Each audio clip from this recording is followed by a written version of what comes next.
વેરાવળમાં 24 કલાકમાં 10 ઇંચ જેટલો વરસાદ ખાબક્યો। મુખ્ય બજાર ગાંધી ચોક વિસ્તાર જેને કારણે જળમગ્ન બની ગયો। તપેશ્વર મંદિર સહિતના વિસ્તારમાં પાણી ભરાયા। તપેશ્વર મંદિરમાં 2 દિવસથી પાણી ભરાયેલા છે। ભક્તો પાણીમાં ઉભા રહીને દર્શન કરતા નજરે પડ્યા।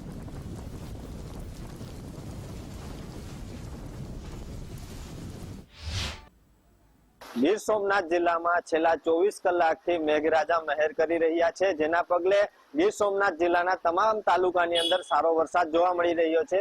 બીજી બાજુ છેલ્લા 24 કલાકની અંદર વેરાવળની અંદર 10 ઇંચ જેટલો વરસાદ ખાબક્યો છે, જેના પગલે વેરાવળની મુખ્ય બજાર છે, સટા બજાર છે, ગાંધી ચોક છે જેવી અનેક બજારોની અંદર ઘૂંટણસમા પાણી ભરાયા છે।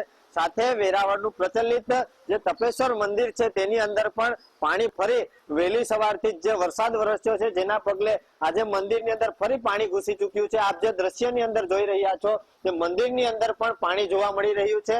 વેરાવળની અંદર જે પાલિકા દ્વારા પ્રી મોન્સૂન કામગીરી કરવામાં આવે છે, જેની અંદર ક્યાંક ને ક્યાંક લોલમલોલ થઈ હોય તેવું સામે આવી રહ્યું છે। આ વિસ્તારની અંદર કેટલા વર્ષોથી જે થોડા વરસાદની અંદર પણ મંદિરોની અંદર પાણી ગરકાવ થતું હોય છે, ત્યારે ક્યાંક ને ક્યાંક લોકો પાલિકા ઉપર સવાલ ઉઠાવી રહ્યા છે। ચેતન અપરનાથી ગુજરાત ફર્સ્ટ, ગીર સોમનાથ।